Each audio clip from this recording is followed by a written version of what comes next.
Foregone conclusion, two sides of the story. 3 strikes and you out, one way to give glory. The numbers game add up, spit things you can't back up. But waiting for applause for me, get you clapped up. A Mack truck, get up, smash it through area codes. 18 wheels of skills in this hard road. They ain't heavy, they my brothers, I'm pulling the payload. Writing raps in my phone while driving through time zones. With the notifications muted so I can focus when I do it. Airplane mode, so I look into the unknown and fly through it. Uninterrupted and in the zone, so inspiration infuses what I come up with. Each bar of the movement is conducted with care. For what you hear in the end, the ensemble's directed by the baton through every stroke of my pen. With each crescendo, the tempo increases, dynamics of freedom giving new meaning to these releases. Pieces of a past that exist out of time. Snippets of a song with no reason or rhyme. Flashes of memories photographic in nature. Still shots profiling the face of behavior. And little shards of glass, I see my reflection familiar, but broken and alone, there's no connection and I'm puzzled. I've always been a big picture dude, but little piece, a little thing is all there is to view. My past is a blur, future is out of focus. But in this moment of clarity, here I found my opus. A song for the hopeless, symphony of empathy, timpani of sympathy. Harmonic is the melody, a classical rendition, masterful composition, beautiful. It's life. Business as usual. Tell it. I can tell. Tell it. Let me explain something. Tell it. I can tell. Let your life tell it. Tell it. I can tell. Tell it. Tell it. Let your life tell it. Yo, what's going on? What's going on? What's going on? What's going on? What up, what up, what up, what up, what up, what up, what up, what up, what up? We back in the house once again, busy baby. Here we go, another Renewed Thoughts live stream. Thank you once again for tuning in. I appreciate you. I appreciate your patience. Man, it has been crazy. It's been a crazy week and everything else like that. We're just going to go ahead and jump right in because we've got some time. We got some ground to cover. We've definitely got some ground to cover today. Let me get this up off the screen here. And hey, welcome. If you don't know who I am Luther Smith, aka L Boogie. That's right, I took it straight from Lauryn Hill. I certainly did. And so we are here, we are live, we are ready to go. As a matter of fact, we're so ready to go. Big shout out to what's the name? Daryl Leah and the Australian Licorice. We are here, man. Let's go, yo. Come on, man. Let's go. We are here. Yep. This licorice is amazing, by the way. It is not made of plastic like the other licorices. It is absolutely, it's made of a fruit, actually, real fruit, palm oil, and all of that stuff. This stuff is addicting, though. This is candy crack. It is candy crack, man. I remember when I first bought these. No, actually, I didn't buy these. The first time that I actually had these was we had a conference at our local fellowship, and a person had bought them. I don't know where they bought them at, and they had stayed on the counter for at least a good week. And then one day I decided to come in and do some work on the computer, and they were just standing there, just sitting there on the counter, you know, over here. And I was like, you know what? Let me try these. These look a little kind of odd. These look a little odd. So I tried them, and I went, huh, that's really tasteful. To make a long story short, I ate the whole bag that day. Or what was left of it. So yeah, these are really, really good. So I decided, I think I'm going to make this the official snack of the Renewed Thoughts live stream. And here we go. All right, excuse me, I have the hiccups now. That's terrible. Okay, let's go ahead and talk about let me get into my monologue. Let me monologue here for a little bit. Okay, let me monologue here. Okay. The question may come up, Luther, why are you doing this typically on a Wednesday at 1 o'clock in the afternoon when no one watches? Well, we're hoping to fix that, maybe perhaps in the next couple couple of weeks, I'm going to switch and actually do weekends. Um, um, Weekends on Saturdays. We'll probably go back to the Saturday time period. But so stick around for that. Since we're kind of doing this once a week, or something like that. If it is a change, I'll let you know. But anyway, the point is why are you doing this? What is the purpose of this live stream? Why even have this to be, excuse me, to begin with? Well, it's rather simple. Gen Z doesn't get their theology from the normative place that we used to get our theology, right? So you would either go to the local church and you would go there, or you would, read a theology book, or you would even go to seminary. And man, these hiccups are going to be the death of me here. I might have to cut this stream off for a minute, pause it, and then go and get something to drink, because man, this is killing me. So let's continue on there. But oh my gosh, there's always something in there. There's always something. Hold on for a sec, chat. Let me go ahead and grab something, and then I will come back in a minute. Hold on for a second. Since I'm live, y'all look at the books back there. Maybe there's something of interest you guys can get later. Hold on for a minute.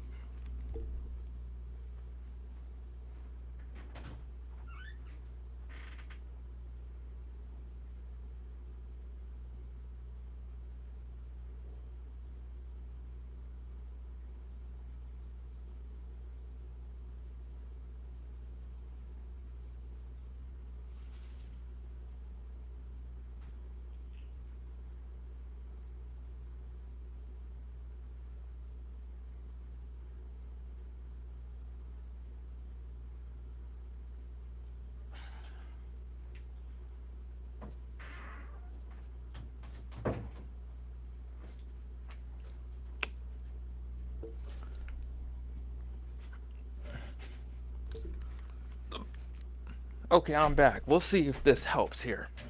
Maybe I should have a bottle of water on hand just in case things like this happen.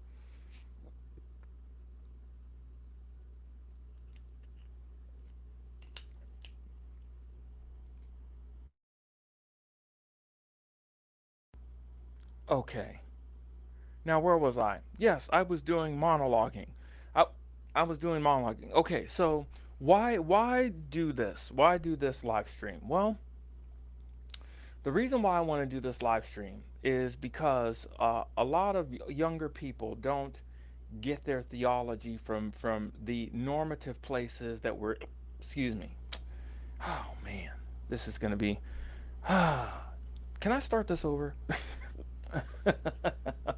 Oh my goodness.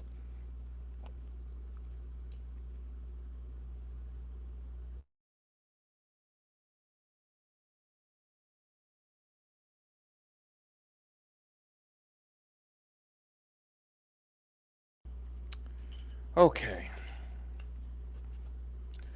I can see why people love short form content. Anyway, we'll see if this works, if this helps. Okay, so back to our regularly scheduled program. So, it didn't work. Okay,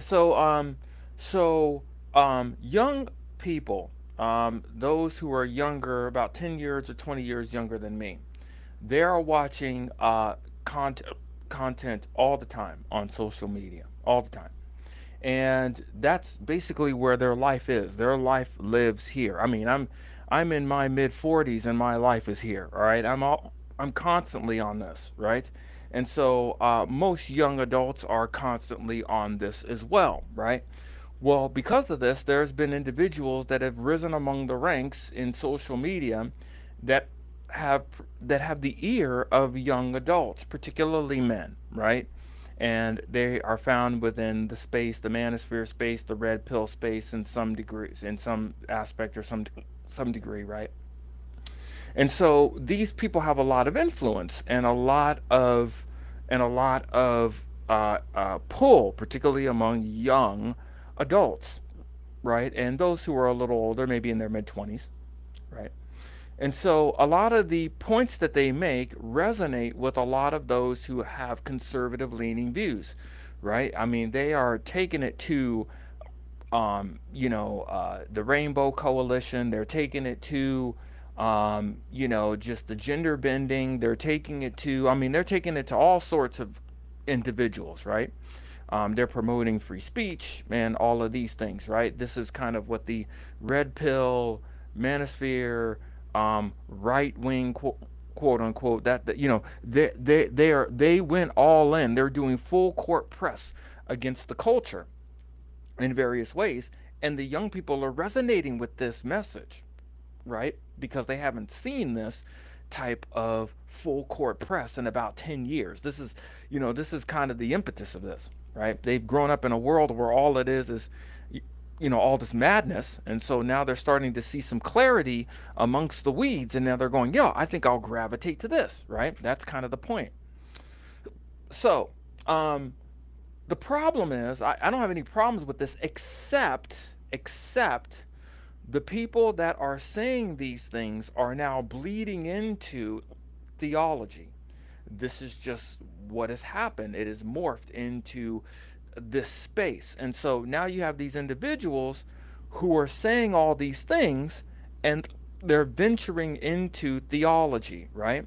Well, as it stands, these individuals who are really well known, they're playing clips of other people, right? And so that gives them automatic association, right? So let's see, Myron Gaines may play this clip from this person. Will send, and if Myron Gaines thinks that person is based, right? Well, then the people are automatically going to flock to that individual, right? Because that individual receives instant credibility from that person, right?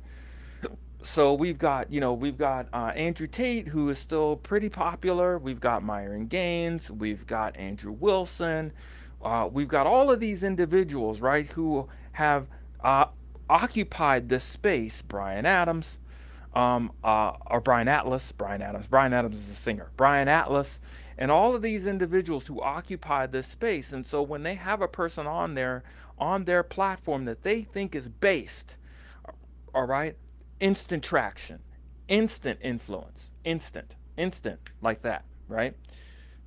What I say all that to say this: if I walked up to a millennial or a Gen Zer or something like that, and I asked them who Charles Ryrie was, they wouldn't have a clue who he was. If I asked them who Louis Sperry Schaefer was, they wouldn't have a clue who he is. If I asked them, name me a prominent theologian. As a matter of fact, John MacArthur just passed away, as a matter of fact, very prominent theologian. But if I were to ask a millennial or a Gen Z person who John MacArthur was, they wouldn't have a clue who he was, right? But if I asked them who Bryan Atlas is, they probably would know who he is. If I asked them who Myron Gaines is, they would know who he is. That's what I'm talking about. So I can talk about preachers and pastors and false teachers and false preachers and false pastors. I can do all that, right? But there's tons of other people who are doing that, right? There's tons of other people. That base is covered. What we're not covering is the individuals who don't belong to that, but yet are making theological claims. These people here, okay? Very few people are pointing to them and going, hey, that's just as bad as this guy. So that's what I'm here for. Now, of course, we're going to talk about topics way more than just the manosphere. But the reason why I'm focusing on this for so much and for so long is because these people won't be quiet. They won't stop talking, right? And so we are going to facilitate. We're going to do some Berean work. Again, the Bereans were just a noble group of believers who, whenever a teacher would come into their region or their area and would present messages that they thought were biblical, they would test them. So that's what we're doing here. It doesn't matter where they come from or where they're found. They need to be tested, whether they are within the four walls of the local church or they are on YouTube. And that includes me, by the way. If I am misquoting scripture, or if I'm saying something, I need to be tested too. I'm not exempt from this. No one is exempt from this. Let God's word be true and every man a liar, right? So that's kind of the idea. This is what the Renewed Thoughts live stream seeks to do. It seeks to examine their claims, right? And look at them from a biblical perspective. And if they agree, we will amen that. If they don't, we're going to point it out, right? And call it ridiculous and things like that, right? Well, to continue our discussion from last week, before we get to Jessie Lee Peterson. Now, I actually looked at Jessie Lee. I actually played the clip more than once. Okay, I thought he was trolling at first. Then I found out he wasn't trolling. So that's a problem. Okay, so we're going to address that in this episode really quick. But before we get to that, I want to play something here that is rather fascinating. Last week, I addressed Candace Owens. Candace Owens had to get dressed down. She had to. It had to be done. It had to be done. And so she basically said that the Rothschilds were essentially responsible for C.I. Scofield's reference Bible. Yeah, if you haven't seen that episode, go back to that episode of the Renewed Thoughts live stream and watch that. I covered 5 areas of Candace Owens and her inability to address these claims. It was absolutely ridiculous what she said, and she totally demonized our position, which isn't good. Oh, by the way, just so that you know, I got 2 people in on YouTube. Thanks for watching. I have the hiccups, by the way, so it's kind of terrible. But if you want to comment in the live stream chat, I got the live stream up. Let me know that you're here. We will put your comment on the screen, and I will comment on it in real time. So just so that you know. Okay, let's get to it. So I have a clip here from Tucker Carlson's network here. Let me go ahead and throw this up on the screen right here for you guys so that you can see. These hiccups are going to be the death of me. I can feel it. Okay, here we go. We've got Tucker Carlson on here. Now, shout out to Tucker Carlson. Tucker Carlson, man, he's been doing great work these days. And he's definitely been on the truth hunt for sure. And he's been talking to a lot of people, been going through a lot of rabbit trails, a lot of rabbit holes, things like that. But he had John Rich on. John Rich is a country singer from Big and Rich, from a band back in the day that he had, and he's talking to him about the Scofield Reference Bible, and he does the same thing that Candace Owens does. He does the same thing. Okay, it's really starting to gnaw at me. So let's go ahead and play this clip.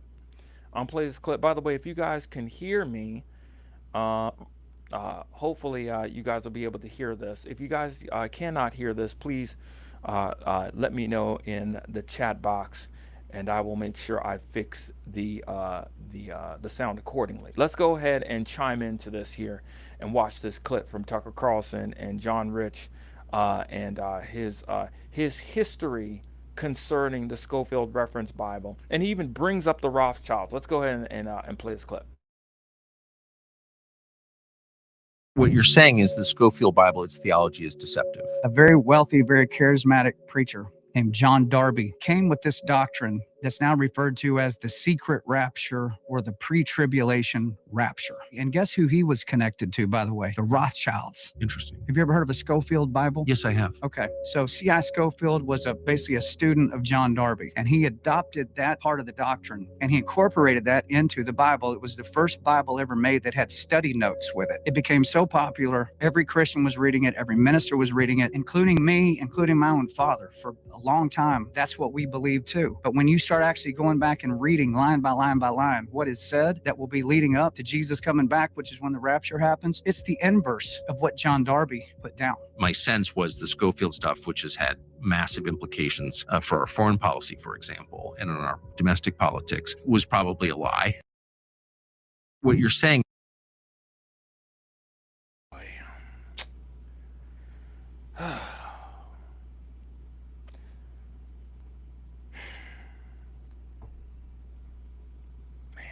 Game over, man. It's game over. Game over. Yeah, game over. Here we go. Here is the modern Bible deceptive? And John Rich brings again up the pre-trib rapture doctrine and how that's deceptive and how it came from how he was hired by the Rothschilds. Here we go. Here we go. Here we go. Again, I addressed this in the last episode with Candace Owens. Again, us as believers, particularly us as dispensational thinkers, did not become dispensationalists because of C.I. Schofield. Okay, that is wrong. That is false. Okay. And he also mentioned too that that John Nelson Darby, not John Nelson Darby, C.I. Schofield Study Bible was the first study Bible to have notes in it. That's also false.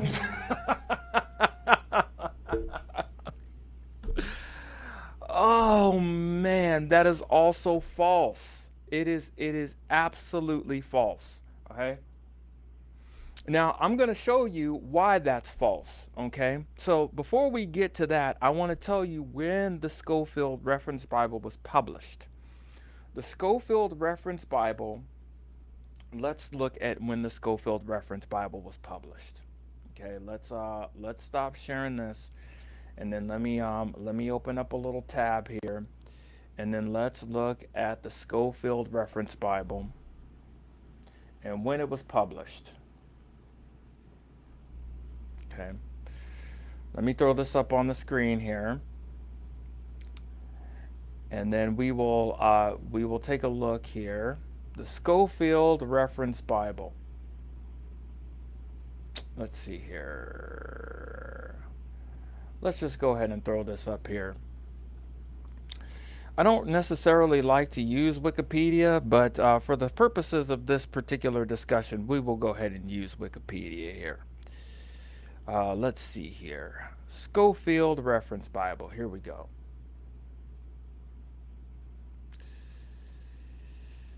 Okay, so here we go. Let's see. The Schofield Reference Bible is a widely circulated study Bible edited and annotated by the American Bible student Cyrus Ingerson, which is what the I is, Schofield. It has popularized dispensationalism at the beginning of the 20th century, published by Oxford University Press and containing an entire text of the traditional Protestant King James Version. It first appeared in 1909 and was revised by the author in 1917. So technically it was published in 1909, right? And it was revised in 1917. Okay? That is the fact of the matter. So 1909, right? Basically at the turn of the century there, or at the beginning of the century rather, 1900s, and it was revised in 1917. Okay. Now I want to stop sharing this, and I want to turn your attention to a particular Bible. And let me go ahead and share my screen here again. Now remember that date. That first date that it was published was 1909, the Geneva Study Bible. Oh, I'm sorry. The Schofield Reference Bible. Okay. I want to turn your attention to another Bible here. Wait, what's this? Let's go ahead and get out of this. Now, what's this? This is the Internet Archive. I love this thing. This thing is awesome. Okay. Actually, before we look at some of the text here, let's scroll down here. What's this? This was published in 1560. Okay, this was not published in America, by the way. This was printed all the way in Geneva, over in Europe. Okay, this is the Geneva Bible, 1560. This is the actual text of the Geneva Bible. The Internet Archive is amazing. Absolutely amazing here. Let's scroll in. Let's zoom in a little bit. Let's zoom in a little bit. Okay, so this is kind of that old English text here. And you've got the biblical text here. But wait, what is this? What is this? Do you see this here? This writing on the side?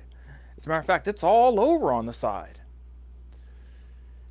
Remember what John Rich said? That John Rich said that the C.I. Scofield Reference Bible was the first Bible to include study notes. The Geneva Bible has notes on the side of them. Oh, yeah. This was done in 1560, 400 years before C.I. Scofield. Okay. Yeah. So the Geneva Bible was very prominent, particularly in the West, right, and amongst you could say those who were Calvinist leaning, so to speak. They tried to basically put everybody under one translation of the scriptures, right? And this translation was essentially, what came out of it was the Geneva Bible, okay? And they had commentary or study notes on the side to explain the passages, very similar to C.I. Scofield. So no, that's wrong, John Rich, okay? That's wrong. C.I. Scofield's Bible, or his reference Bible, was not the first Bible to contain study notes. As a matter of fact, we can go back a little further. Oh, now what is this? What is this now? Let's share this tab. What is this?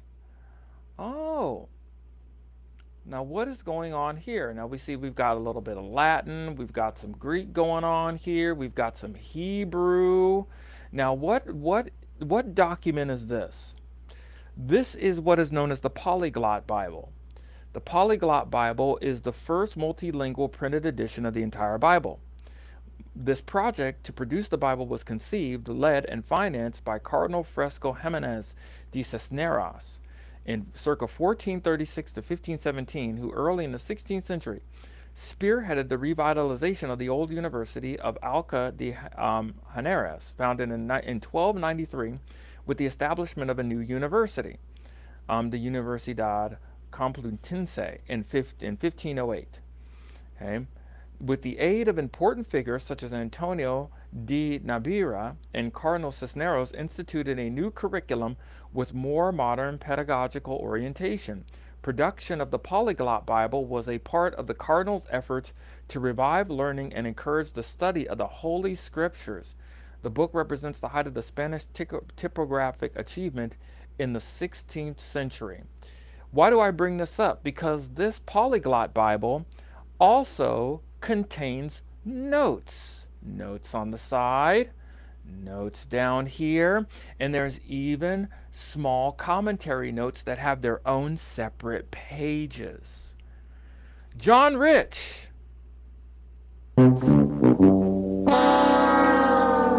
This was published in 1506. Where is it at? I think it's 1506. Where is it at here? Oh no, 1514. I'm sorry. 1514. Okay.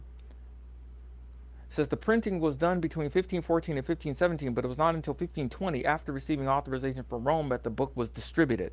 So they had it published, but they didn't distribute it till after 1520. But people were using it way before then.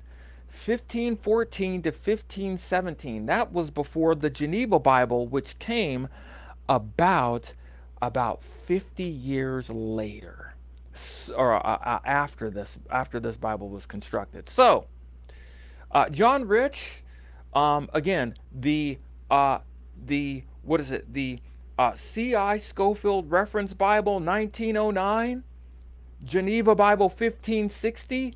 This 1514 to 1517 respectively. John Rich, you get the prices wrong, bro. You get the prices wrong, bro. Scofield was not the first one to come up with study notes, okay? Because his argument was that these study notes impacted, you know, the nation and all of that sort of stuff. Well, there's a little bit more that was going on around then than just, C.I. Scofield putting study notes in his Bible. We also have this one. Oh, now what is this? Here's another one. The Codex Alexandrinus, not the Vaticanus, the Alexandrinus. Let's see here. Yeah, this is what we want. This is the one here. This is the Codex and this is the Codex Alexandrinus. Yes, Alexandrinus. This is a 5th century manuscript of the Greek Bible, containing the majority of the Septuagint, which is the Greek translation of the Old Testament, by the way, and the New Testament. It is one of 4 great unical codices, along with Codex Sinaiticus and Vaticanus. It is one of the earliest and most complete manuscripts of the Bible. This is 5th century.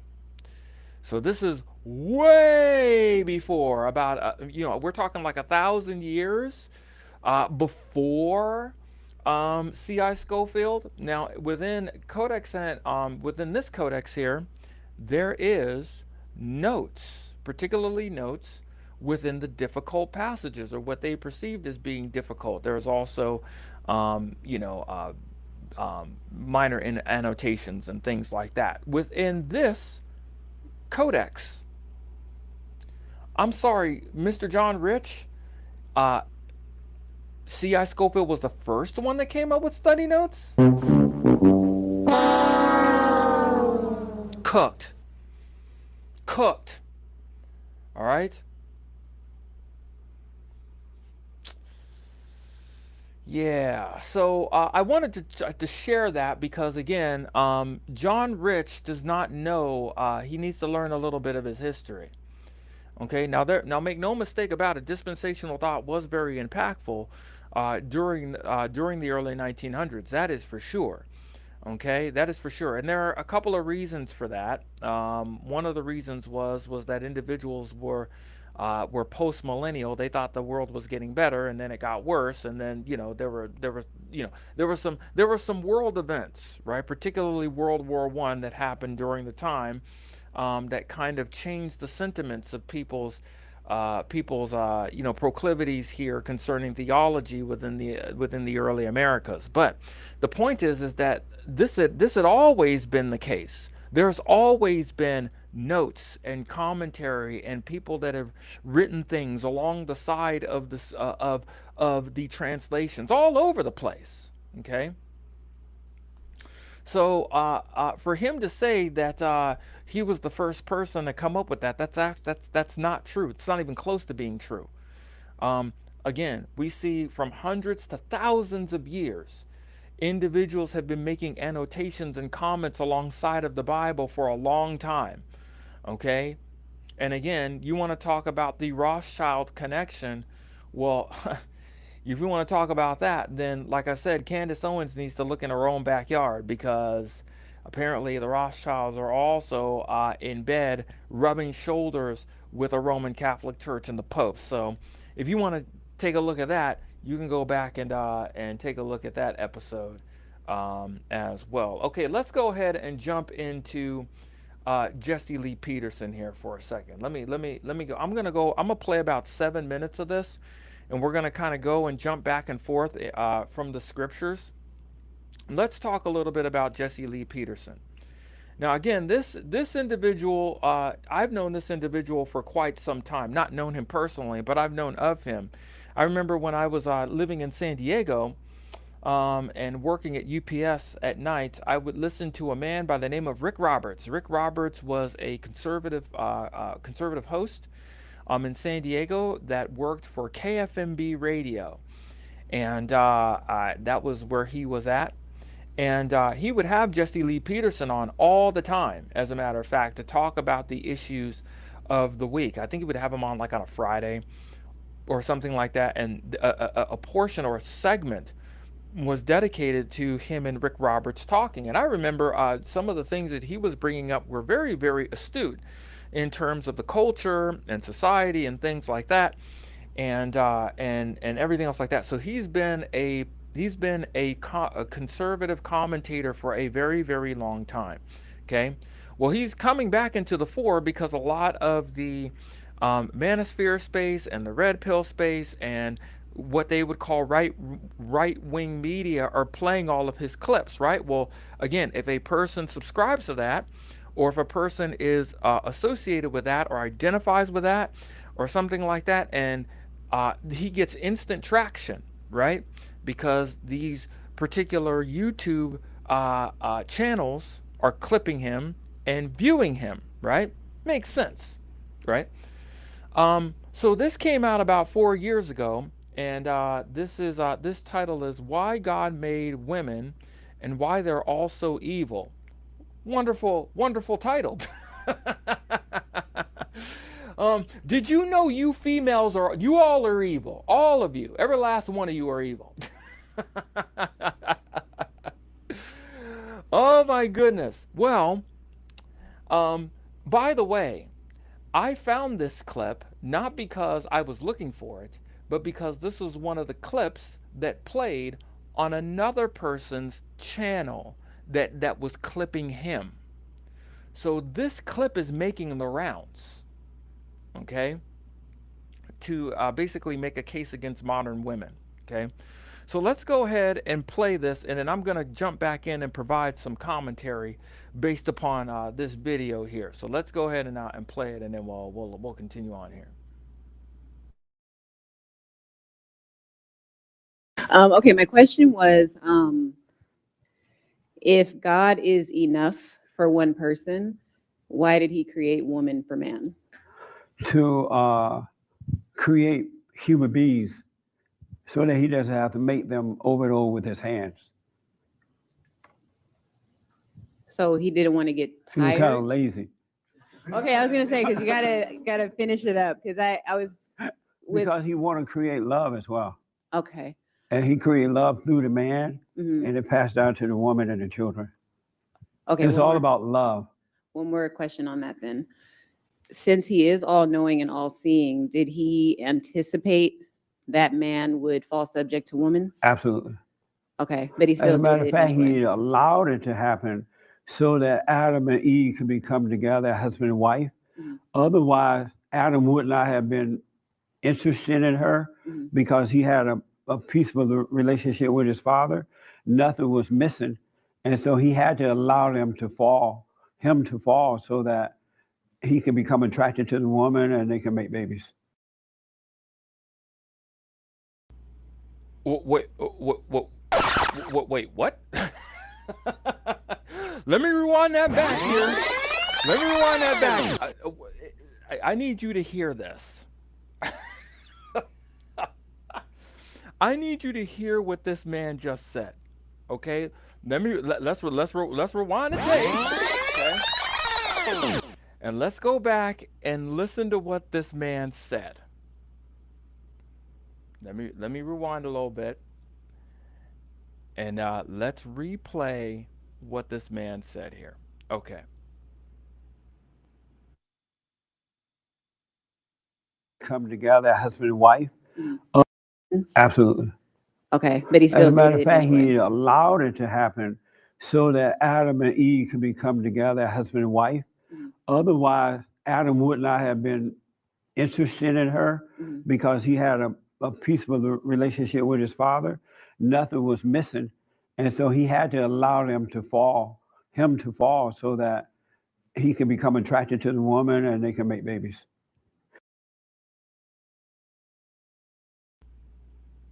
So let me get this straight.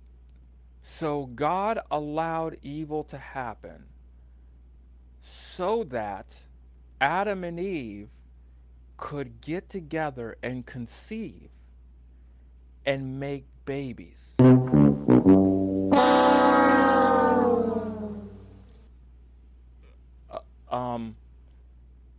So evil was a tool to be used for Adam and Eve to conceive and make babies.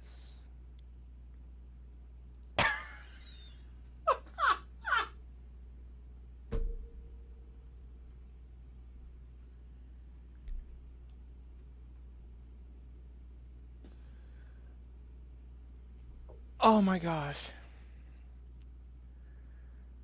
This is terrible. I gotta play it again, guys. I have to play it again. I'm sorry. I got it. Let's do it. Let's rewind. Let's rewind the tape. Let's rewind the tape back.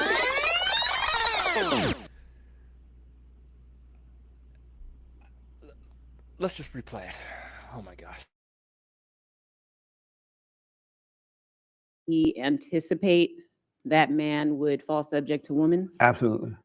Okay, but he As still a matter did of it fact, anyway. he allowed it to happen so that Adam and Eve could become together, husband and wife. Mhm. Otherwise, Adam would not have been interested in her Mhm. because he had a peaceful relationship with his father. Nothing was missing. And so he had to allow him to fall so that he can become attracted to the woman and they can make babies.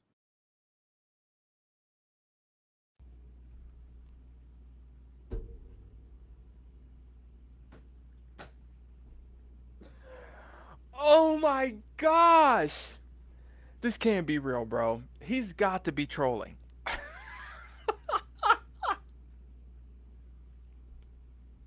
And he has such a serious look on his face too. Like look at how serious he looks. Look at this. I mean, he's like drop dead serious, man.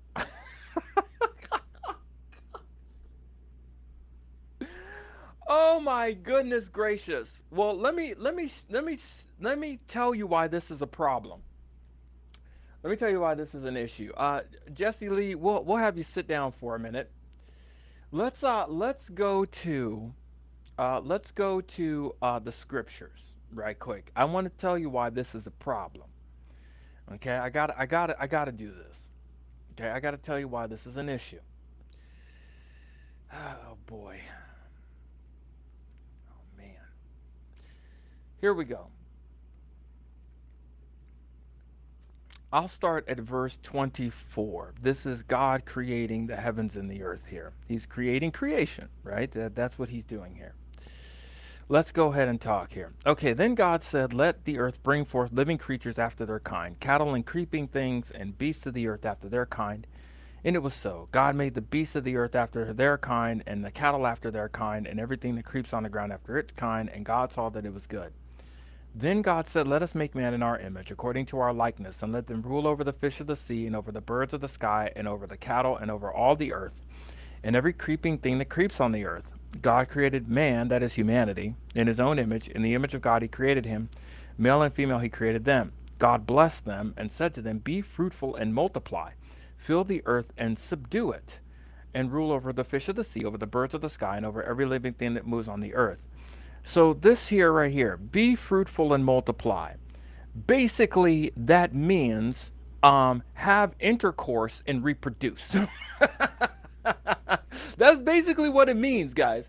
It means have intercourse, have sex, and reproduce. That's basically it. That is the means. I mean, you know, God didn't tell Adam to cut his arm off and cut her arm off and put them together and then create a human being. Have intercourse and reproduce. That was the instruction, right? And it was just them. Okay, so it wasn't them and like a whole bunch of other people, right? And they weren't drawn out special.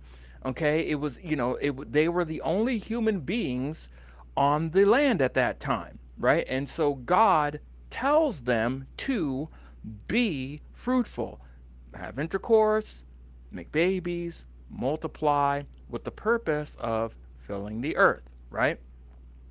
So you got to have the desire, right? It's not like, here we go again. We have to obey God, right? I don't really feel like doing that right now. No, they had the desire to come together and reproduce, right? That was the goal, right? Let's turn to chapter 2. Chapter 2 is interesting. Now, he said that evil essentially was used so that Adam could love his wife and get together and make babies, right?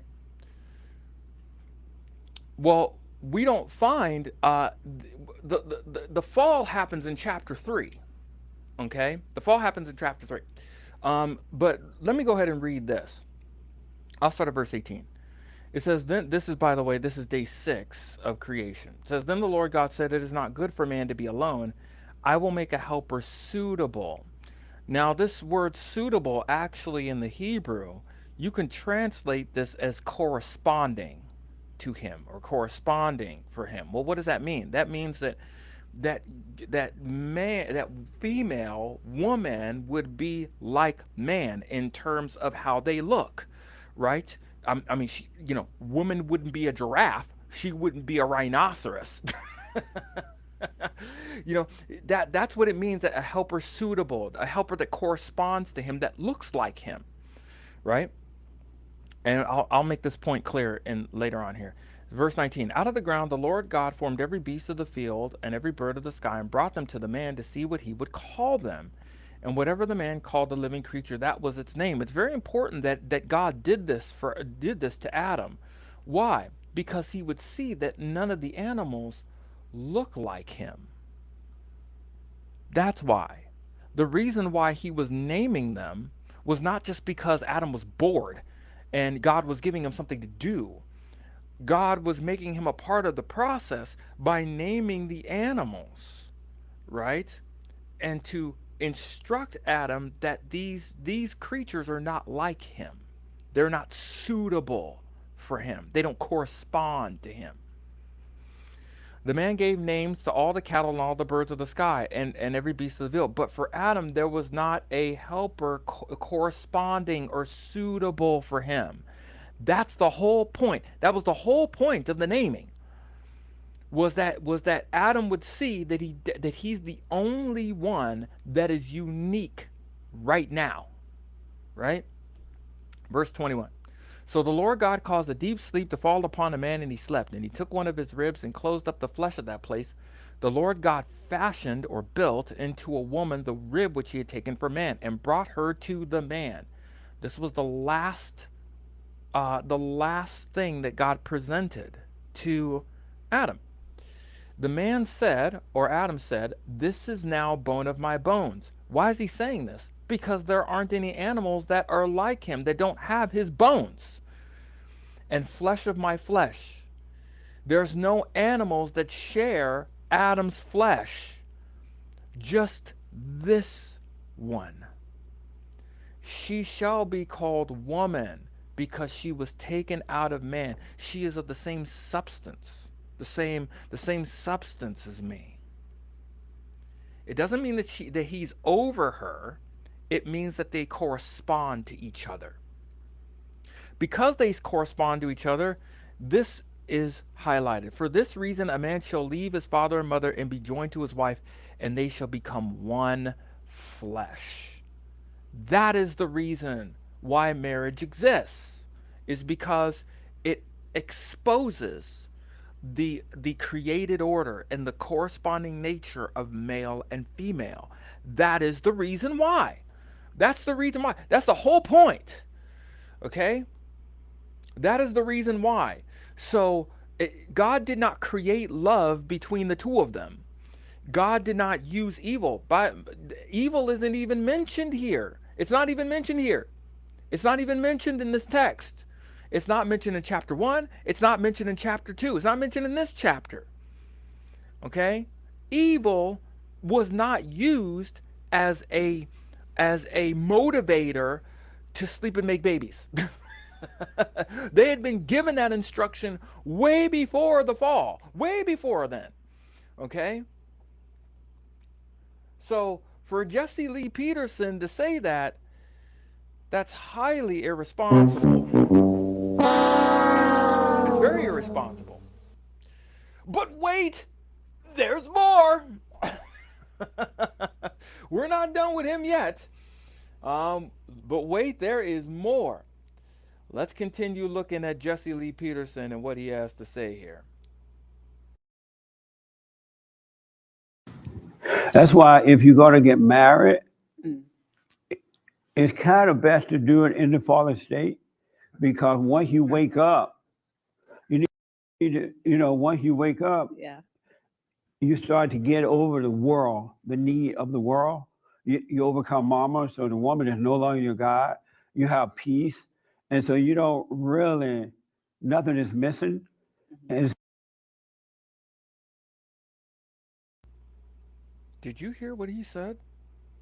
Do we got to rewind the tape back? We got to rewind the tape back. We got to rewind the tape back again. I try to make these things an hour, but these live streams end up going over an hour because I have to deal with this. Let's rewind the tape back and play it again in case you didn't hear. once you wake up, it's kind of best to do it in the fallen state. It's kind of best to do it in the fallen state, because once you wake up, you need to, once you wake up, you start to get over the world, the need of the world. You overcome mama, so the woman is no longer your God. You have peace. And so you don't really, nothing is missing. And so it's hard to really get together if nothing is missing. I have no idea what he's talking about. But let me sum up the main course of what he's saying here. He's saying that it's best to get married in a fallen state because that means essentially the world and all of its belief systems are worked out of you. That actually isn't true. There are plenty of unbelievers and non-believers that are married and have very successful marriages. So that's not... He says it's best to get married in a fallen state.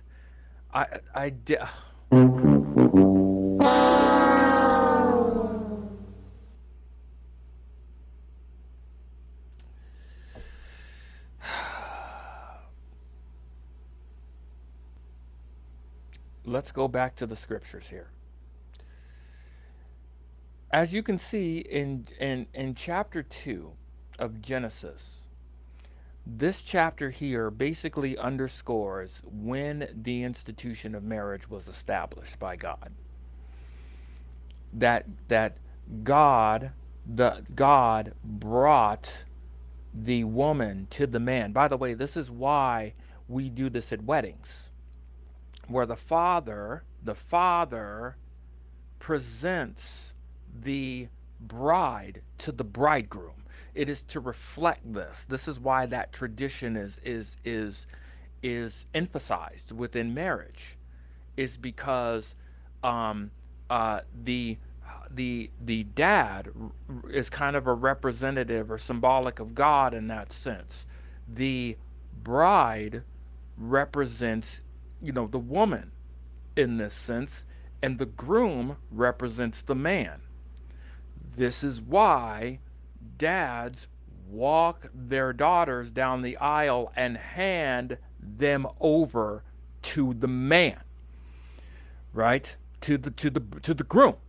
This is why, because of chapter 2. Now, we've adopted this tradition, of course. We don't necessarily have to do this, but that's the reason why the tradition exists. It is to reflect this reality right here. It's to remind those that marriage is an institution of God, not an institution of the state, okay? Not an institution of culture, okay? But God has established marriage. That is the reason why that tradition exists, for that purpose. Notice that within this particular narrative here, this historical account, that evil is not mentioned here. It's good to get married because this is what God has desired humanity to do, to be committed to one another in a relationship with male and female, husband and wife, one for one, right? That's the reason why.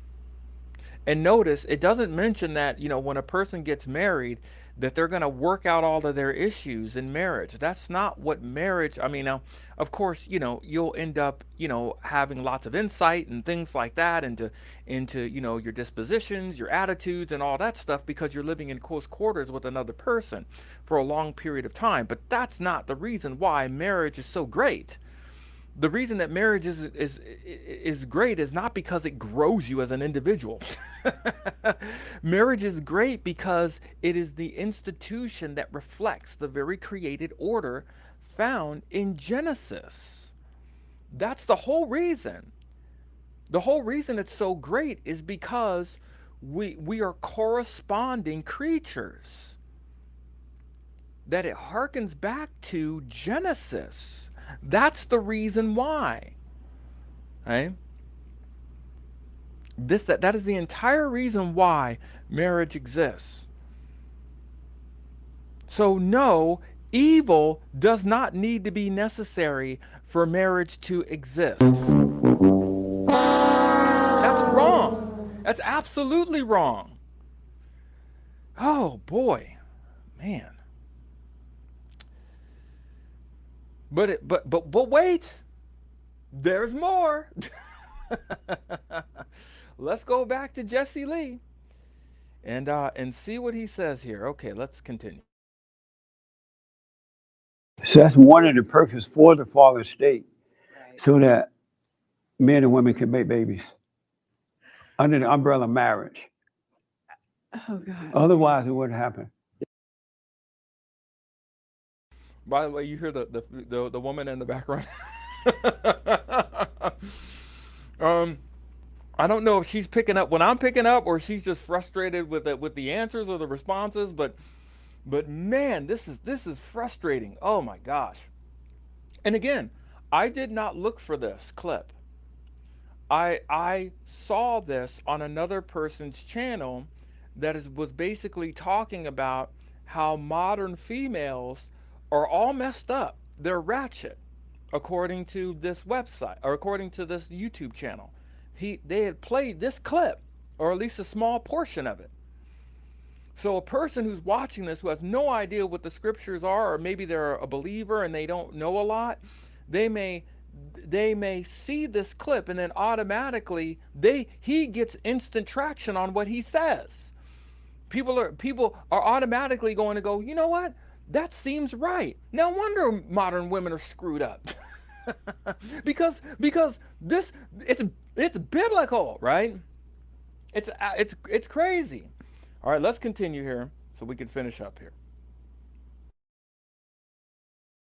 Yeah, I would just kind of add on to the topic about why woman was created and the idea that nothing was missing. I believe that the Lord said in the garden that there should be a helper for Adam, and there was no helper found, and so he created Eve. By the way, that term helper, as I mentioned before, it means corresponding to. So it's helper in a sense that they're the same kind of creature, right? They're not animals, they're not plants, they're human beings, right? And so that's what suitable helper means, or suitable I'm gonna make a helper suitable for him, or a helper that meets him. It's not that, man was created, he was great, and then the woman is supposed to come alongside as the underlord. That's not what it means. What it means is that they both correspond to each other. They are the same type of creature, the same type of individual. That's what that means. So that's what he's bringing up here. Okay, I just wanted to mention. For that purpose, and also so that he would not be alone. Yeah, so that he wanted men and women, he wanted to create human beings that way too, but he definitely created the woman to be a helpmate to the man. And that's why you shouldn't marry a woman that don't want to have babies and stay home and raise a family. Yes. Oh boy. Oh, Jessie Lee. Jessie Lee. The Apostle Paul would disagree with you. He would disagree with you. You can be married and not have children. You can be married and have children. I think the most important thing is if you have children, you need to take care of them. Be an adult. That's the whole point of this particular text here. That a man shall leave his father and mother and be joined to his wife, right? That both the girl and the boy and the girl grow up under a father and a mother. That's how it ought to be, right? Now, unfortunately, we've lost that, right? Because we don't understand the importance of the vocation of mom and dad and the respective responsibilities, right? We don't understand that. And so this is why we have all these issues. But the point is that a boy grows up to be a man, right? And possibly a woman grows up to be a wife, right? Possibly, right?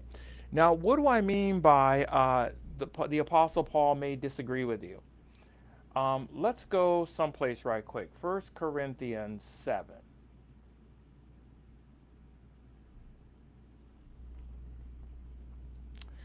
I'm not going to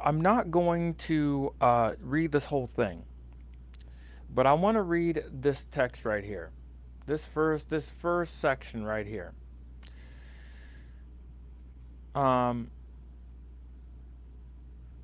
He says in verse 1, he goes, now, concerning the things about which you wrote, that is the people who he's writing to, it is good for a man not to touch a woman. By the way, the word touch is a euphemism, essentially, for sexual intercourse.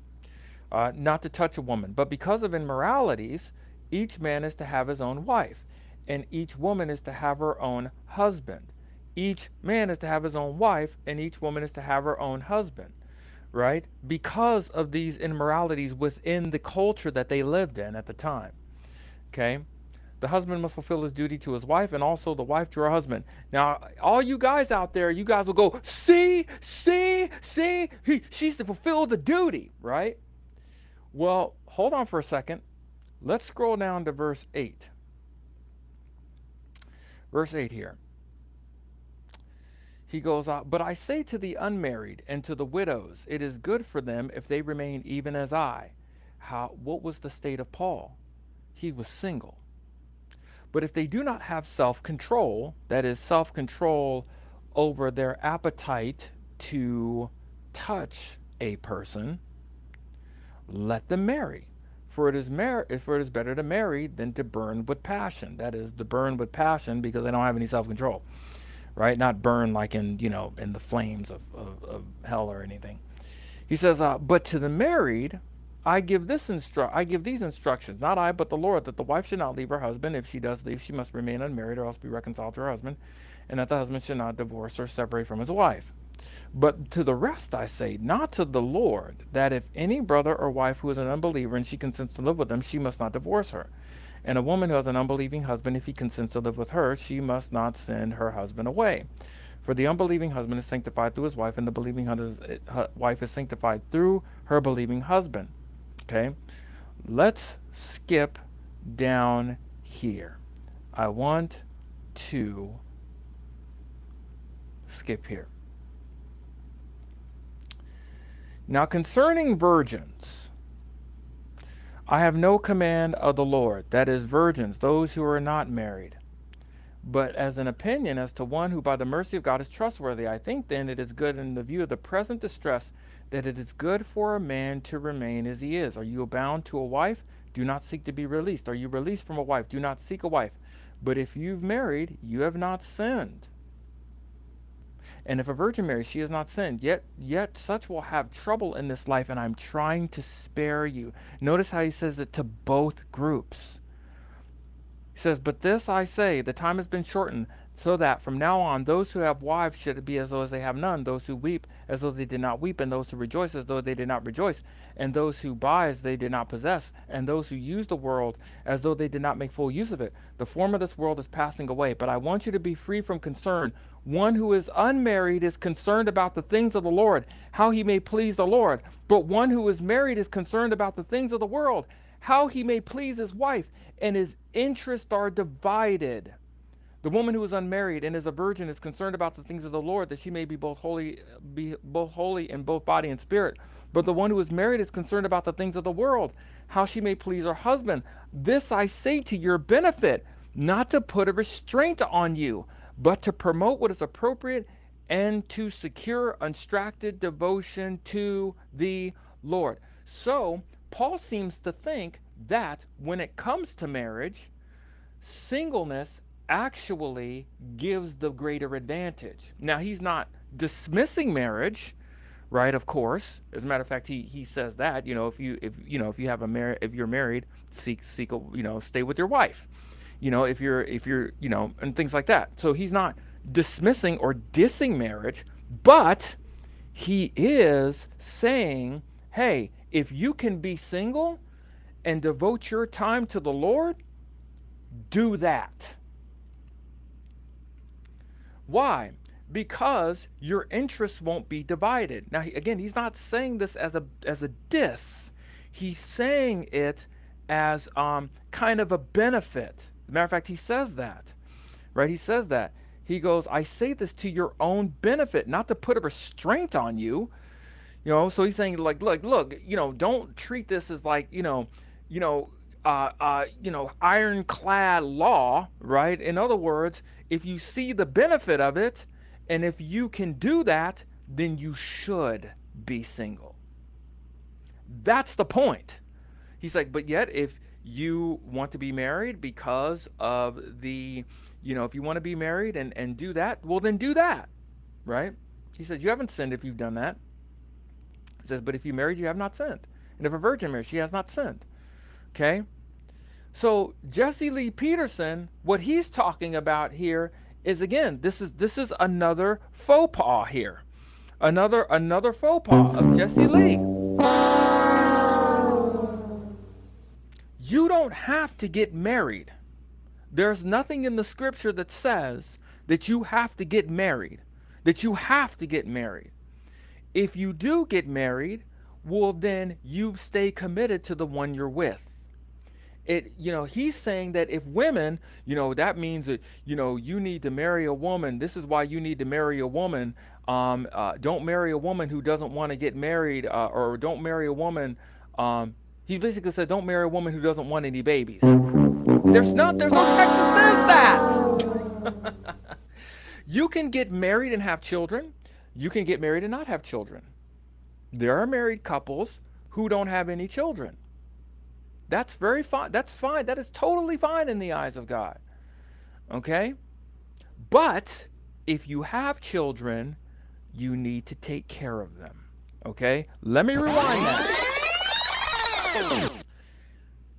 You can be married and not have children, and God won't, they're not having children. He's not, that doesn't deter him. Okay? You can be married and not have children. You can be married and have children. However, if you have children, you need to take care of them. You need to serve them. That's the point. Oh, boy. Again, there's no scripture that says that. Again, if you have a wife, you stay committed to that wife. If you have a husband, Stay committed to that husband, right? But you don't have to have one. Now, if you can remain single and be celibate, so to speak, then Paul says by all means do that. He says, as a matter of fact, that's a greater advantage to you because you could pick. Oh, I'm sorry, you could pick up and go anywhere, right? You can pick up and leave your area and go travel and serve in another place that way. You don't have to be married. But if you are married, you need to be committed. Let's continue here. His first, Because that order works. his first commandment after that is to be fruitful and multiply. That's right. Yeah. So you got to stop having 3 children. You're supposed to have a whole bunch of children. How many kids are you having? 2.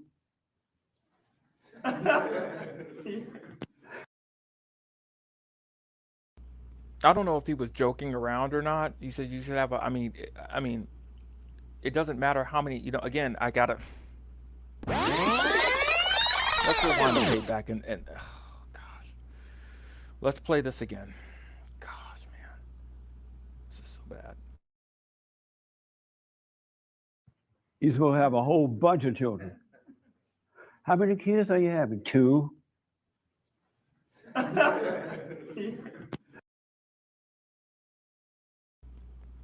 So I have one child. I have one child who's 17. Was that a bad thing? Was that a bad thing that I had one kid? Did I break a biblical law by having one child? Matter of fact, I have one child and we're about to take guardianship of another child. A young one, by the way, who's about a year old. So, I mean, technically that's like 1.5. Did I fail as a Christian because I didn't have more than 3 kids? It's ridiculous. No. Being married underscores the created order.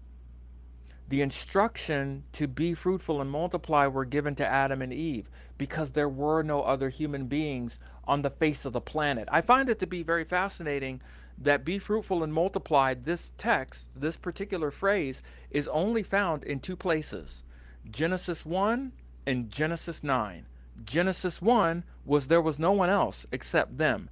Genesis 9 was given to Noah and his 3 sons and their wives because God had destroyed the earth in a flood, in a global flood. So I mean, really, in reality, it is not a command of a Christian to have lots of children. It is up to you and your spouse to decide how many kids you want to have or not have. Right? But if you have them, you take care of them. That's the important thing.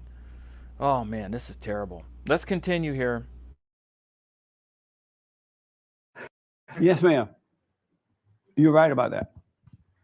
Yeah, I was going to say the same thing as him, that I think they became the fallen state once Eve, listened to the serpent. So when Eve was created, they were not in the fallen state yet. Right. Yeah. No, not yet. Adam had a relationship with his father. Right. Yeah. That's why men should not listen to women now, because the woman, Satan is her daddy, and she's going to give you the wrong advice and you'll suffer.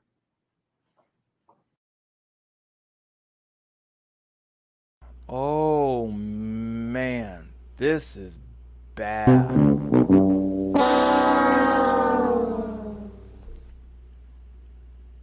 I cannot tell you how bad this is.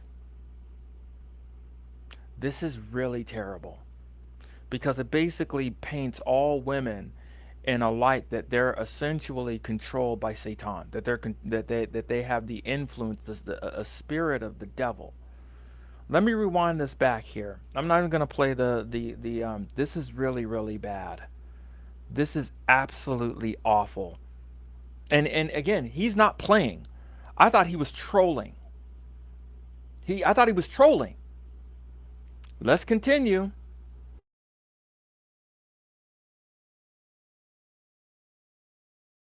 And you'll suffer.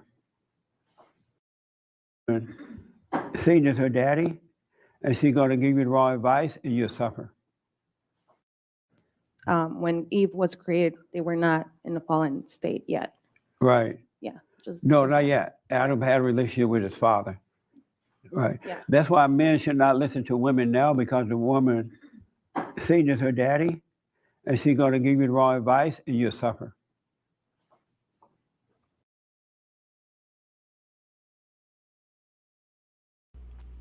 Are you hearing this, guys? Are you hearing this?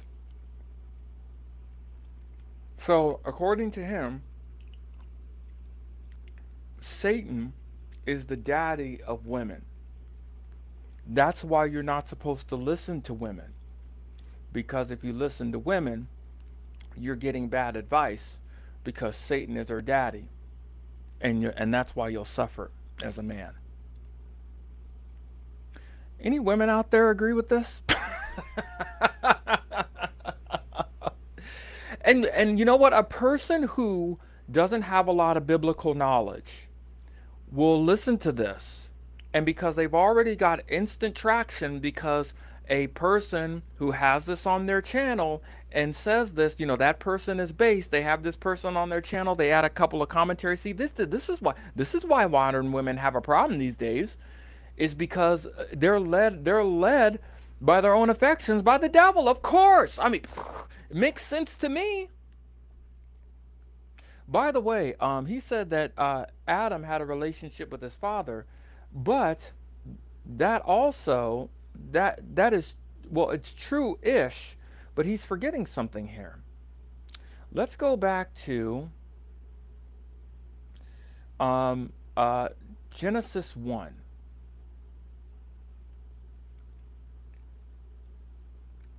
Genesis chapter 1 here.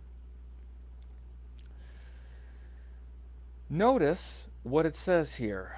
Verse 26, I'll start at verse 28.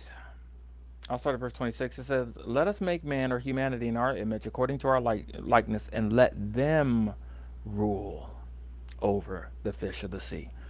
See, the caring of God's creation was both the responsibility of man and woman, male and female.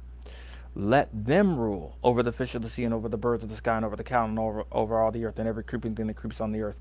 God created humanity in his own image. In the image of God he created him, male and female he created them.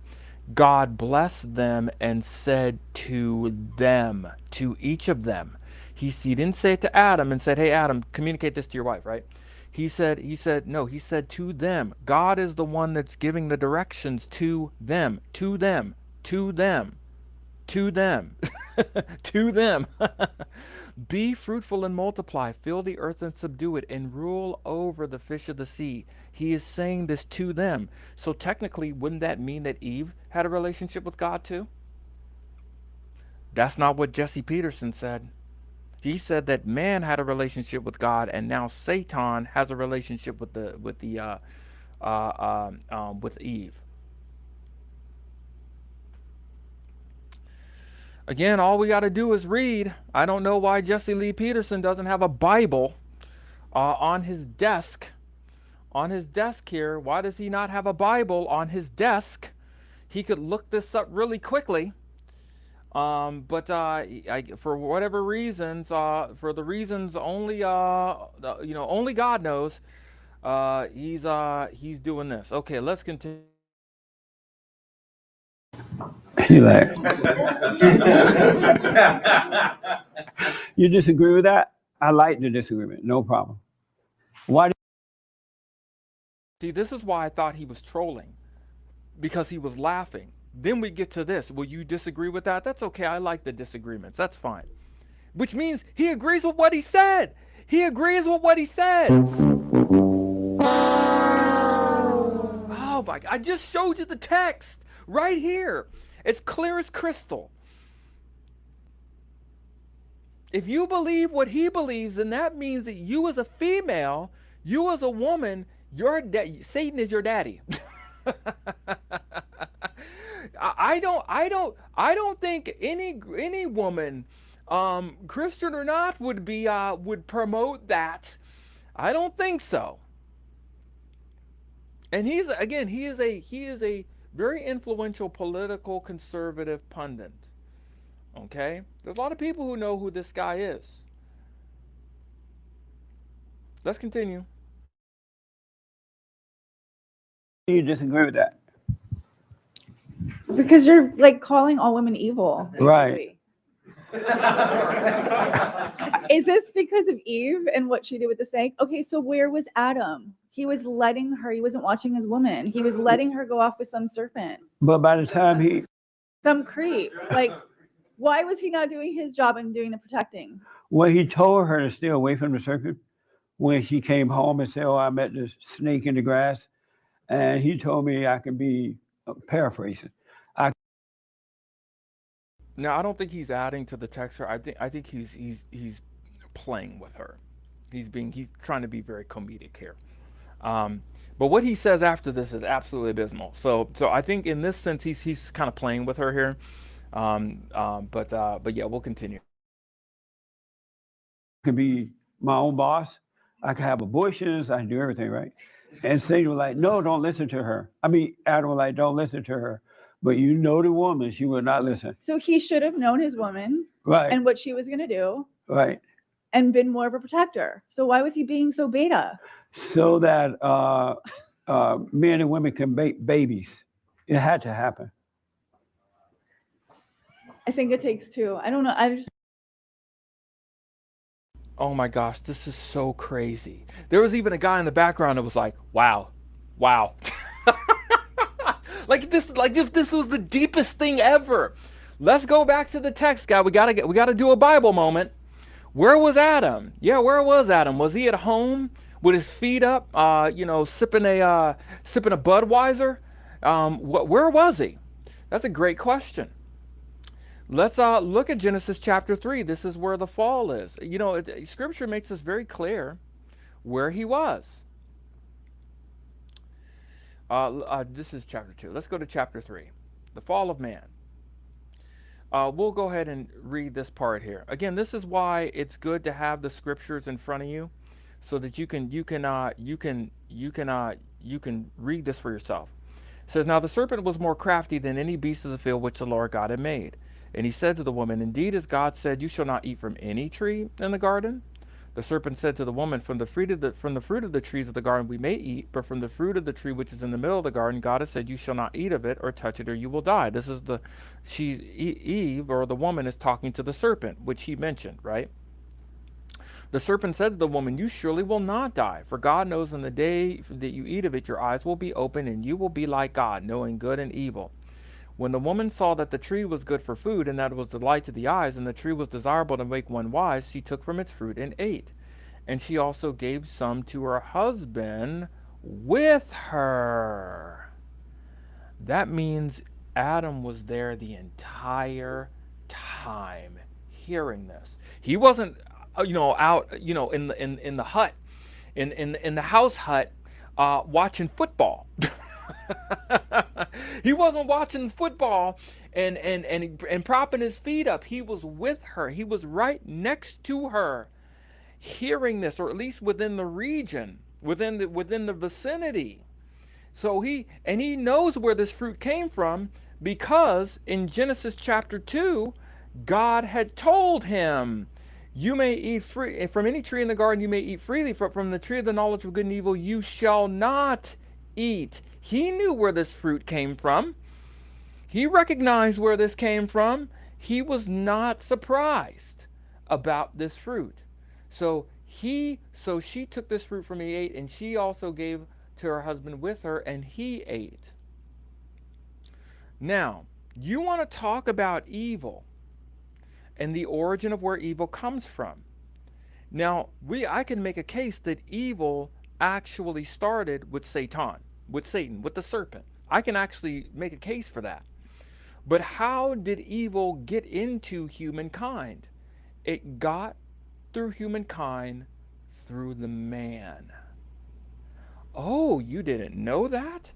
Oh, yeah. I think it's Romans 5? Romans 5, actually. Let's take a look here. Yes, sin and its effect, evil, came through the world through a man. Verse 12 here. Therefore, just as through one man sin entered into the world, well, who's that? And death through sin, and so death spread to all men because all sinned. For until the law, sin was in the world, but sin is not imputed where there is no law. Nevertheless, death reigned from Adam until Moses, even those who had not sinned in the likeness of the offense of Adam, who is a type of him who was to come. But the free gift is not like the transgression, for by the transgression of the one, many died, much more did the grace of God and the gift by the grace of one man, Jesus Christ, abound to the many. But the gift is not like that which came through the one man, for the one who sinned. For on the one hand, judgment arose from one transgression, resulting in condemnation, but the other free gift arose from many transgressions, resulting in justification. Skip down to verse 18. For so then, as through one transgression there resulted in condemnation to all men. Adam actually caused the problem. That's what Paul is saying. Is through one man sin, and through sin evil entered into the world, and the result of that, death spread to all men because all sinned. So it wasn't through Eve. Eve was deceived. She was actually deceived. But evil came through Adam because sin came through Adam, and thus through all humanity. That's the problem. And again, Jessie Lee Peterson seems to get this wrong again.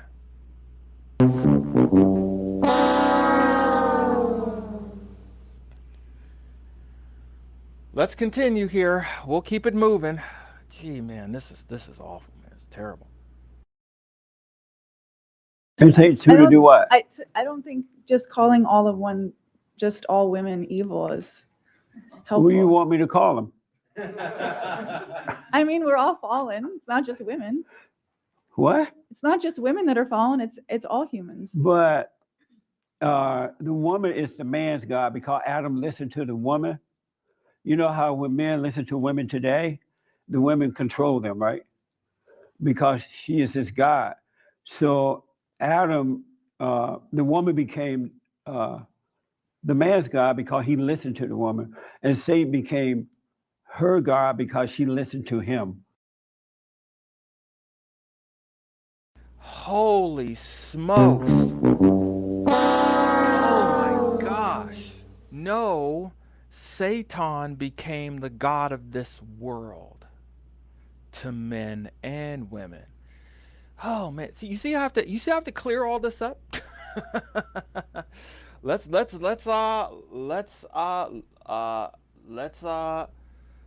to the Bible here.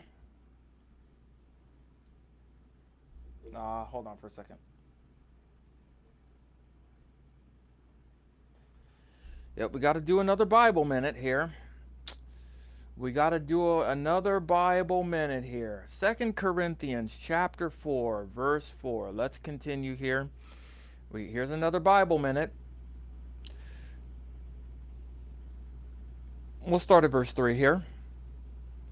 It says, and if our gospel is veiled, it is veiled to those who are perishing, in whose case the God of this world has blinded the minds of the unbelieving. Does it say that the God of this world, actually, or the God of this age, is Satan, is Satan, right? The God of this world has blinded the minds of just women? Is that what it says? The unbelieving. This is a category, a descriptor of those who do not believe. God has that is the God of this world. Satan has blinded the minds of the unbelieving.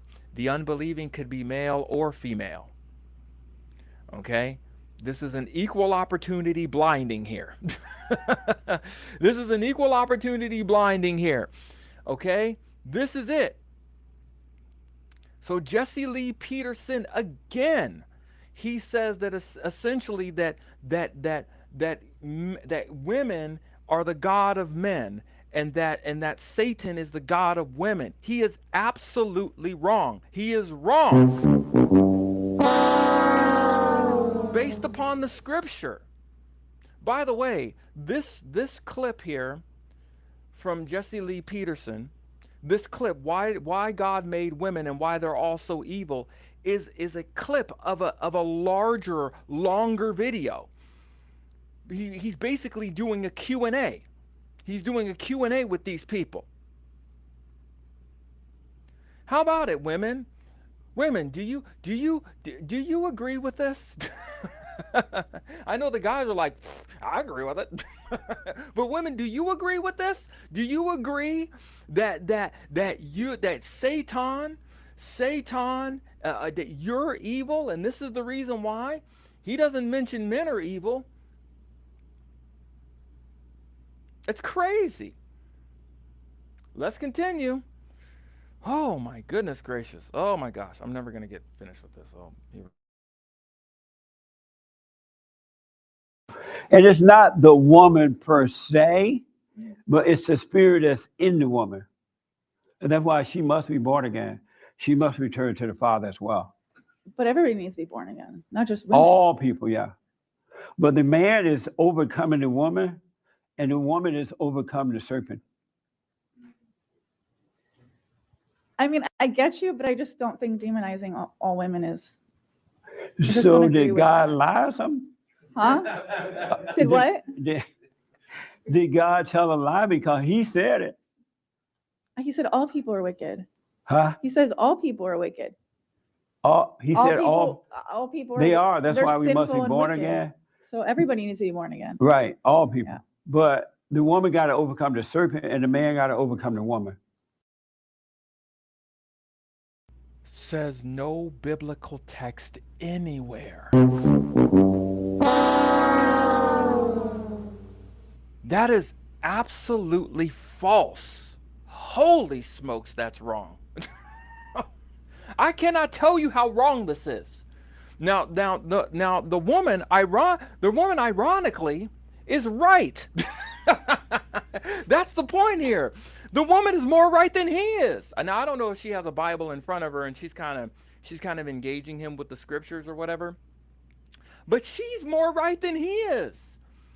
That's the crazy thing. Is he is off he's off his rocker. And this woman is more right than he is.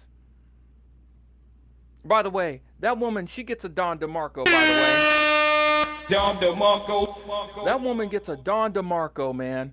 A Don DeMarco 100%. It is crazy.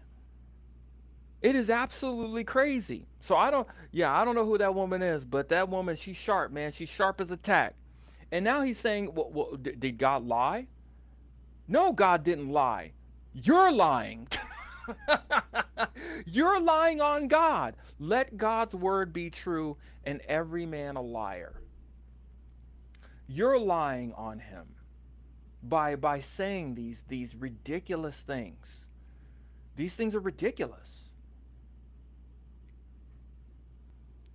We're almost done. We got another minute left, and then we'll close this out here. Okay, that's fine. But I mean, I just feel like men are going to end up in their, like, if they hear this and it almost justifies some of the negative stereotypes or beliefs that are going on in the world right now. And I just feel like some people will take it the wrong way and they won't look deeper into what you're saying. What do you mean it would justify it? Like a lot of people that, like a lot of men that hate women or being extra misogynist. Not that I'm feminist. I'm just saying. Right. There is violence towards women. It's increasing every day. And I'm right. Just, you know what I'm saying? Like some people aren't going to look at it from the spiritual eyes or that perspective. And they'll be like, oh yeah, that's right. All women are evil. And then it's just going to perpetuate those kind of. So should I not say it because some men may overreact to it? I don't know, like evil. No, you shouldn't say it because it's wrong. That's what you shouldn't do. You shouldn't say it because it's wrong. That's the point. Oh my gosh, man, this is terrible. You shouldn't say it because it's wrong. It's not it's anti-biblical. It's not just not in the scripture, it is against it. This is not good. Besides the fact of her of the point is that, you know, this will fuel misogyny. In addition to that, I mean, we could talk about that, but in addition to this, this will lead people down a path of assuming God is like this when he's not. It's improper to think this way. Again, we looked at all the scriptures and all the texts. We went to Genesis 1, Genesis 2, Genesis 3. We went to Romans 5 and saw that actually sin came through Adam. It doesn't mean that it doesn't mean that Eve wasn't culpable. It just means that the source of sin and evil in the world came through the man, through Adam, not Eve. Eve was deceived. Adam sinned. And it's through Adam that male and female are all sinful. Every last one of them. This is absolutely terrible. It is wrong. And what Jessie Lee Peterson is saying is wrong. It's wrong. I'm just flat out. And she does make a good point that there are people who will hear this, particularly from the manosphere and the red pill and men's advocacies that are, some of them may be well intentioned, but they're going to come across this theological trash. And they're going to adopt it because it sounds good. It sounds nice, right? They're not even going to check it. They're just going to go, oh, well, Jessie Lee Peterson, he's cool. He's fine. He's legit. He's a conservative. He's like me. Oh, he must believe the same things I do. Well, of course women are bad. Of course they're evil. No wonder I can't get a date. Because it's Satan's fault. This is so bad. It's so bad, and it turns I cannot tell you how anti-biblical this is. This is absolutely anti-biblical. Now, I'm not saying he isn't a Christian. I'm not saying that. Okay? What I'm saying is that his teaching, his doctrine, what he believes to be true concerning females is absolutely wrong. It is wrong. It is 180 degrees backwards. Let's continue. Calling us evil and all that is just. Well, you want me to say y'all nice? But so should I not say it? There could be a little more PC. PC is the wrong word. There could be a little more sensitive way to put it.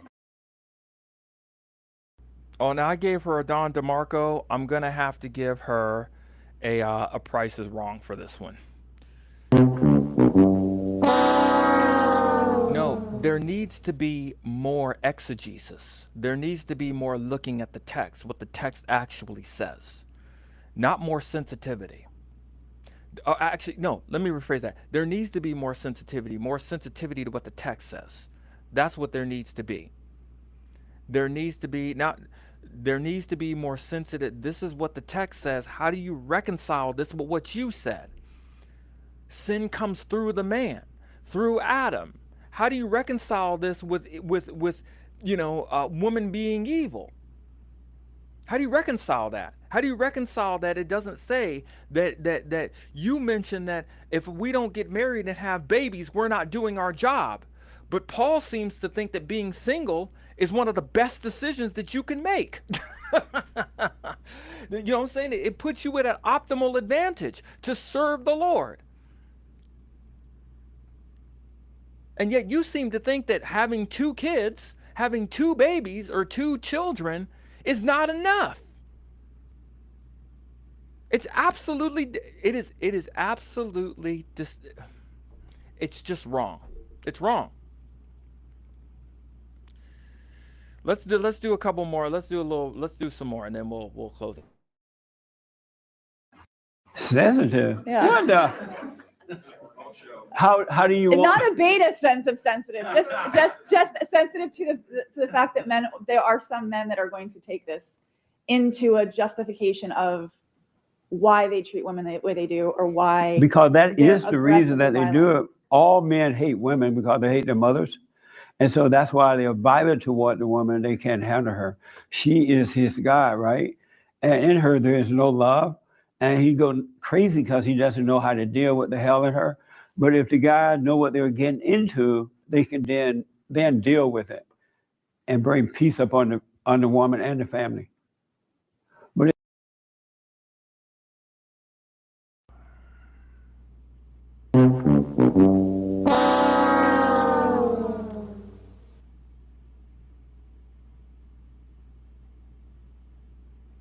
What? Bro, what are you talking about, man?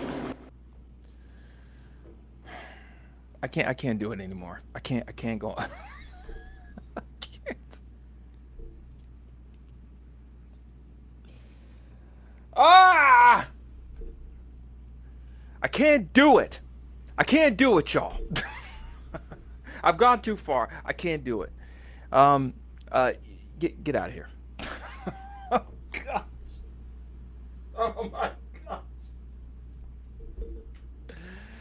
Oh, Calgon, take me away. Oh my gosh. I think we're gonna wrap it up here, because I can't take any more of this. I can correct this thing from here to eternity. It's absolutely not cool. It's not cool. So what have we learned today? This is the reason why this live stream exists. Is because young people are not getting most of their theology from inside of the four walls of the local church. Whether we like it or not, they're not getting it there. Now, I know that a lot of young individuals are turning towards liturgy and kind of the old way of doing things. They're looking for a more, what you could say, a more ancient kind of practice. Right, because they're tired of the thrifty fluff. They're tired of the mamby-pamby. Right, they're tired of, gay clergy. They're tired of, watered down sermons. They're tired of, they want the real. They want the raw. They want the uncut. They want the authentic. Right, and so they are turning to other ancient belief systems and ancient documents and things like that, because they're seeking to find something that is real, that they can objectively say this is the truth, right? And they're finding that a lot of these fellowships, particularly after after the pandemic, a lot of these fellowships, they knelt before Zod. Let's just put it like that. They kneel before Zod. You know what I'm saying? They kissed the chocolate bunny, right? They love the chocolate bunny. And as a result of it, a lot of the Gen Zers and even some of the Gen Alphas came up. They saw all this happen and said, well, these people are fake. They're whack. They're lame. They don't stand for anything. Right? That's what they're looking for. Young Gen Zers and millennials and things like that. They're looking for the real, the raw, the uncut. They want it straight. They want to know what the scriptures say. Right? That is what they're looking for. That is the heartbeat of this. Right?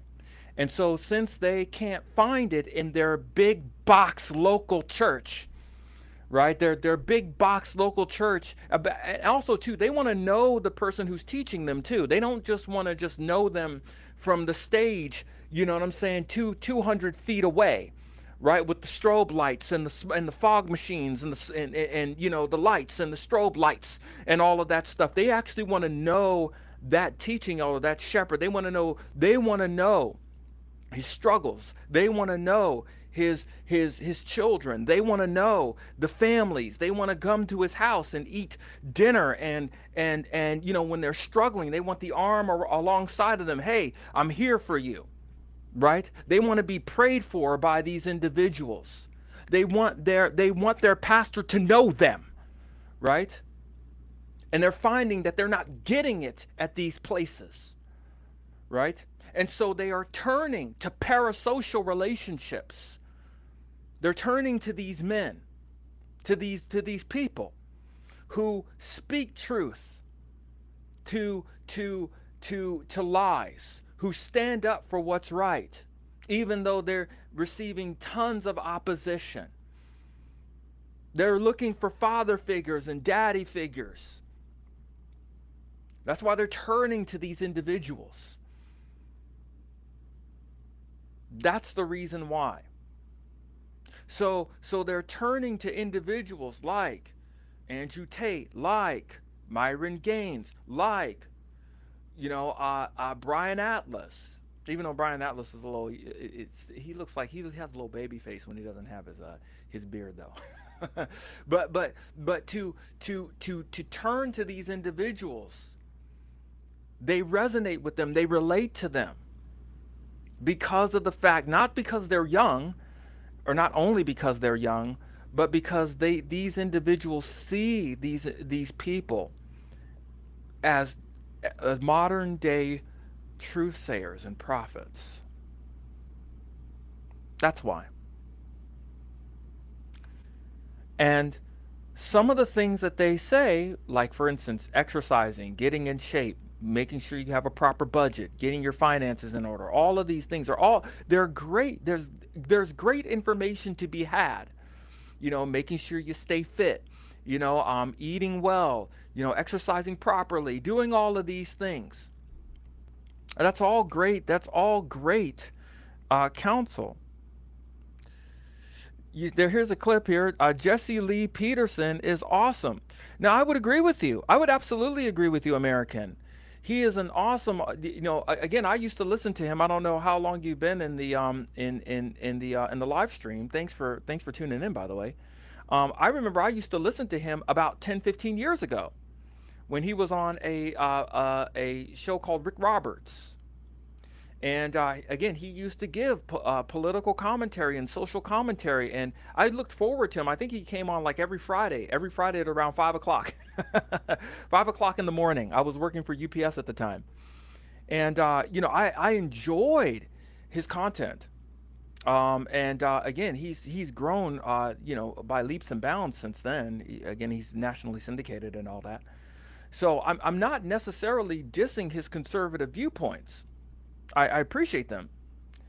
But the problem is that his theological perspective, in addition to the scriptures and what it teaches, that's a problem. Okay? That doesn't discount any other things that he's talked about. Okay? Again, we can walk and chew gum at the same time here. Right? But when he's talking about this, that women are evil and men are not, when the scripture literally tells us that through the man sin entered into the world, that is through Adam, sin entered into the world and impacted everybody. We can't ignore that just because Jessie Lee Peterson is an awesome guy, right? We can't ignore that, right? We can't just overlook that. We have to acknowledge the fact that in this area, he fell off. Right? Again, that doesn't mean he's not a Christian or anything. I'm not calling into question that. I'm just saying that from what he said in this whole entire discourse is wrong. It's wrong. It's just flat out wrong. Right? But the problem is that young people who are looking for truth will hear this guy and they will take him at face value. That's the issue. I mean, theologically speaking. I mean, he didn't even get the timeline right. I mean, so I will still enjoy his political commentary. He is definitely an in-your-face direct guy. I've seen his YouTube channel, his podcast. It's kind of funny. Some of the people that he brings on and challenges their views. So, American, no, keep doing what you're doing, Jessie Lee. But I would highly advise that you rethink some of the ideas that you have about what the text says, because Jessie Lee Peterson's statements and his belief systems, the Word of God existed way before Jessie Lee Peterson. Let God be true and every man a liar. And again, check me. Go back and listen to this and do it with an open Bible. I mean, check me too. You know what I'm saying? I mean, that the whole point here is to get to the clarity of what the text says. Okay? That's the whole point. Okay? And that's why the Renewed Thoughts live stream exists.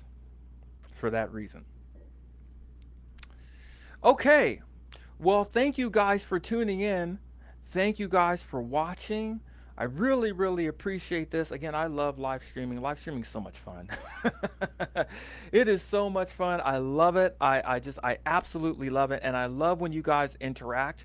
Even if you don't agree or anything else like that, you have questions or anything else like that, I absolutely love it. I love this discourse between us in this space. I believe that live streaming is the new marketplace of ideas. It really, really is. YouTube is good. Of course, I post content up there all the time, but live streaming is where it's at, man. It is where it's at, where you can engage in real time with individuals from all over the world, right? And various ideas, and we can definitely discuss them. And so I really, really appreciate this medium, and I hope that you learned something this afternoon. Again, we can get it in the comment section. I've been getting it into the comment section. Thank you guys for all of you guys for commenting in the comment section as well.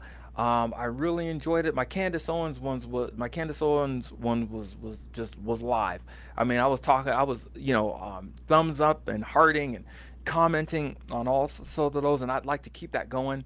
And I just appreciate everybody who is just a part of this. And I appreciate just all the comments and things like that. So that's excellent. Next week we got a treat. We got a treat next week. We're going all in on Roseanne Barr.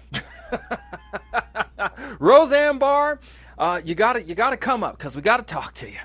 We gotta talk to you again because again, Roseanne Barr is doing the very same thing that Jessie Lee Peterson is doing.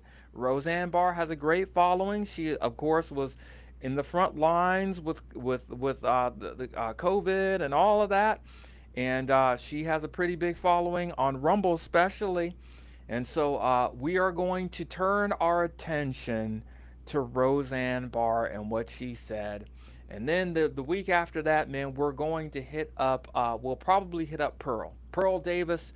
She's in line somewhere. We're gonna hit her up too, because I have no idea why she's so popular. I don't know. I don't know why. So we gotta talk about her and her views on Nala. We gotta discuss that because we gotta do it. All right. Well, that will conclude it for me. Thank you once again for tuning in. This is L Boogie, Luther Smith, and I will catch you on the next episode of the Renewed Thoughts live stream. Grace and peace to you guys, and I will see you on the next episode. Okay, bye-bye.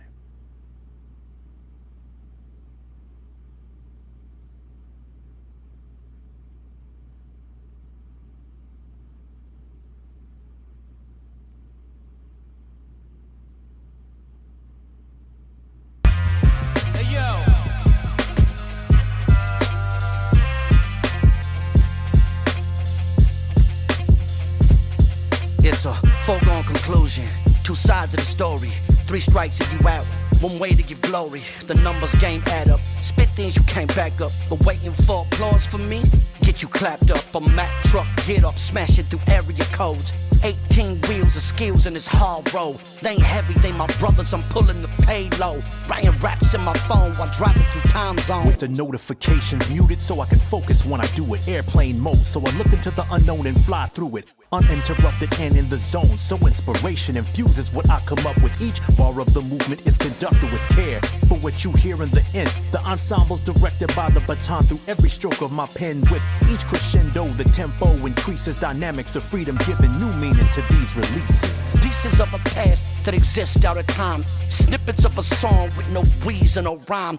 Flashes of memories photographic in nature. Still shots profiling the face of behavior. And little shards of glass, I see my reflection familiar. But broken and alone, there's no connection and I'm puzzled. I've always been a big picture dude, but little piece, a little thing is all there is to view. My past is a blur, future is out of focus. But in this moment of clarity, here I found my opus. A song for the hopeless, symphony of empathy, timpani of sympathy. Harmonic is the melody, a classical rendition, masterful composition, beautiful. It's life. Business as usual. Tell it. I can tell. Tell it. Let me explain something. Tell it. I can tell. Let your life tell it. Tell it. I can tell. Tell it. Tell it. Let your life tell it. Bet your bottom dollar I'ma wreck your terror.